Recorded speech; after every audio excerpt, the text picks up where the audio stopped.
A very good morning to all our Sports Today family members. Indian cricket fans are divided. This time over Shreyas Iyer, Iyer-Kishan. Many people are arguing for the fact that okay, you targeted Shreyas Iyer and Iyer-Kishan. Fine, they didn't play domestic cricket, they got axed. But then why are certain players in a certain category?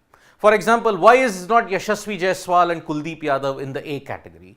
Why is Hardik Pandya, who's not played Test cricket but is injury prone and is playing only ODIs and T20Is to a certain extent, is in the grade A contract? Why is KL Rahul also in the grade A contract as he gets injured so frequently? This current situation is kind of undoing the lack of progress that has been done in 10 years. For 10 years, the BCCI conveniently said, okay, don't play that much of Ranji. All the stars are busy with workload management. All the stars are busy with all the other kind of international commitments. Now you've made it a prerequisite. And it is this prerequisite by which one particular player who's always valued domestic cricket has stated. It is Wriddhiman Saha. Wriddhiman Saha had his take on the Iyer-Kishan Shreyas Iyer situation.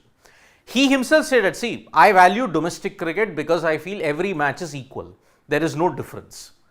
But in the case of Shreyas Iyer and Iyer-Kishan, he stated, a player can't be forced to play domestic cricket because it can derail his mindset, it can derail his particular work ethic, it can derail his motivation in a big way. You can't force anybody to play any form of cricket. Fitness issues, mental issues are concerned.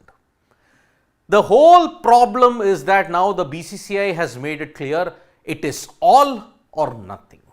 There is no middle ground in this case, and that is why players now might have to bear the brunt. Certain players, not all the players. Is the rule uniform for the BCCI and for the players? Will they allow certain star players to play domestic cricket for them? Because if you look at it, 2015 was the last time Rohit Sharma had played a domestic Ranji game. You look at even Virat Kohli, it's been close to a decade that he's played a domestic cricket. Ashwin, Rahul and all have played domestic cricket, so has Ravindra Jadeja in the last 1 year. KL Rahul in particular, 2019 was the last time. Hardik Pandya has given his commitment that he'll play Vijay Hazare and Syed Mushtaq Ali. How on earth are you going to sort out this current situation now? For years and years, you have allowed the Ranji Trophy to just go away. The diktat when it came, Iyer-Kishan and Shreyas Iyer just had no time. And Iyer-Kishan and Shreyas Iyer, let us not forget, had played domestic cricket last year. Iyer-Kishan had played for Jharkhand. Shreyas Iyer had played. But because of injuries, because of loss of form, Shreyas Iyer has gone. Iyer-Kishan didn't make himself available. So now the new diktat is no domestic cricket, no central contract. Is it right by the BCCI? Suddenly for 10 to 11 years, the new regime has not taken into account everything. You are mulling all these kind of proposals, increase the fee, increase everything. But how will you ensure that the players are committed to it? As we had raised in the dugout yesterday, how will you ensure that the players get an off season? Because Indian players play all 12 months of the year. How will you ensure that? This is a debate that is going to divide Indian cricket for a very long time because now suddenly we are waking up to it. So, Wriddhiman Saha said you can't force players to play the domestic. If they want to play, they will play. Should this mentality change? That is the current situation that we are debating at this point. But when we look at the cricket action, let us move away from India and go down to New Zealand at the Basin Reserve in Wellington. Josh Hazlewood and Cameron Green have stitched a record 116 run stand for the last wicket. It broke the record 20 years ago that was set by Glenn McGrath and Jason Gillespie, incidentally against New Zealand at the Gabba. Green's 174 ensured Australia were in a great position. They have bundled out New Zealand for 179, getting a 205 run lead.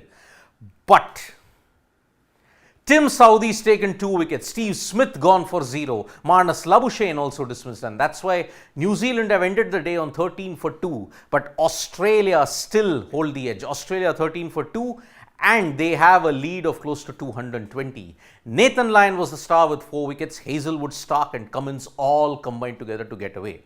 Williamson, can you believe it, on his 99th test, got run out for 0. First time in 12 years that Kane Williamson has been dismissed for a 0. A run out, that is, not 0. He's been dismissed, run out after 12 years. It had to happen in his 99th test match. So, New Zealanders are staring at a big deficit at this point. Day 3, if Australia can get a lead of over 350, 400, then it might be game over for them, and the Trans-Tasman Trophy that is there, it will stay with Australia for one more year if that is the case. In the WPL, Smriti Mandhana finally hit form. She scored her first WPL 50, can you believe it, 74 runs.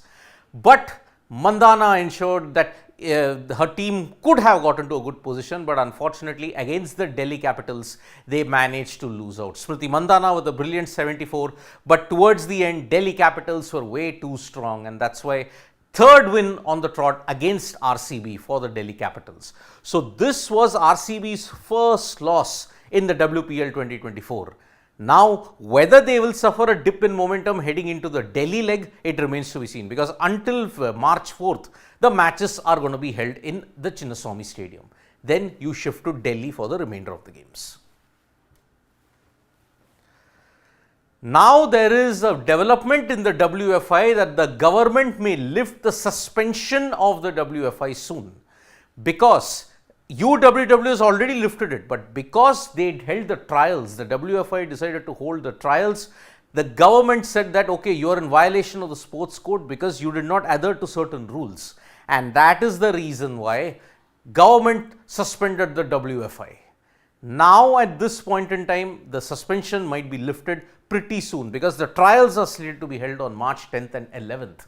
But for that, the likes of Sakshi Malik, Bajrang Punia and all have filed an immediate affidavit in the Delhi High Court to have a stay on the trials, because they want certain conditions to be fulfilled in that sense. You'll soon see a video on that. What are the conditions that Sakshi Malik, Bajrang Punia and all have stated? So that is the standoff that is continuing to intensify. We don't know how it is going to pan out. The trials are on March 10th and 11th. The Delhi High Court will pronounce a verdict on that today. So let's see how it goes. So we are building up to the Dharamshala test also. Today is March 1. Another 5 more days and we may see the teams heading into Dharamshala in the next 2 to 3 days. Remember, it's a dead rubber, but crucial WTC points are at stake. If New Zealand lose and Australia manage to win the 2-test series, then it will be problems for India, because India will have to win the Dharamshala test so that they stay in the top 2, New Zealand then slip out. So in that way, every contender, if you look at it, they have lost at home then if the trend continues. Thank you so much folks for joining us for this live. We'll be back with more updates on Sports Today. Tap that bell icon so you know when we go live. And don't forget, we are on Facebook, Twitter and Instagram as well. Bye-bye.